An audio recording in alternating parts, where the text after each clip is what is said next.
राजाधिराज श्री सद्गुरुनाथ महाराज की जय.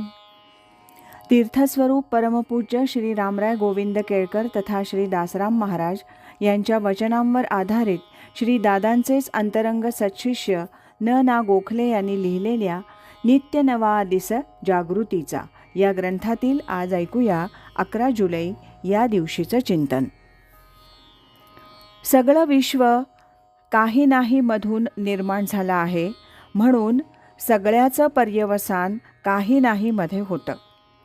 काही नाही हे गूढ तत्व आहे, ते उमगायला साधुबोधाची आवश्यकता आहे. सर्व विश्व दृश्य अदृश्य कशातून निर्माण झालं? काल, अवकाश इत्यादींची निर्मिती कशातून आणि कशी झाली? सृष्टीचं हे सर्व चक्र निदान आपल्याला जाणवतं ते तरी केव्हा सुरू झालं? त्याच्या अगोदर काय होतं? हे केव्हा संपणार? त्याचा अंत केव्हा होणार? आणि अंत झाल्यावर मग काय?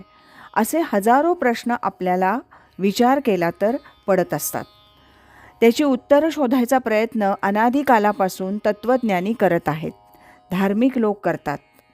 तसंच नवीन भौतिकशास्त्रातही याचा उहापोह अखंड चालू आहे.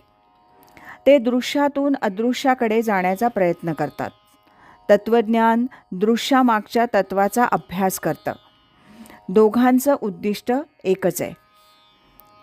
अलीकडे भौतिकशास्त्रात पुंजवाद, क्वांटम मेकॅनिक्स थेरम या विज्ञानातल्या प्रगत सिद्धांतानुसार आणि तत्त्वज्ञानानुसार एकच उत्तर सापडतं, ते म्हणजे या सर्वांच्या मागे काही नाही एवढं एकच उत्तर येऊ शकतं.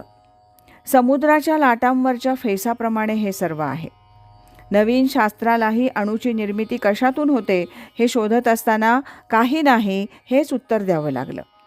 अणूपासून सर्व बनलं आहे ही गोष्ट आता सर्वांना माहीत आहे, पण त्याची निर्मिती कशी होते हे माहिती नाही, होऊ शकणारही नाही. कारण त्या सर्वांच्या मागे शक्ती आहे, एनर्जी आहे, पॉवर नाही. ती शक्ती म्हणजेच काही नाही. कारण आपल्या भाषेत सांगायचं झालं तर, आणि ते तसं सांगताही येत नाही, तर शक्ती म्हणून काय दाखवणार? विद्युत शक्ती किंवा अन्य कोणतीही शक्तीसुद्धा स्वरूपात दाखवता येत नाही. ती प्रगट झाली कुठल्या तरी माध्यमातून तरच समजते. विश्वाच्या माध्यमातून ती दृग्गोचर झाली, ती दिसतच नाही.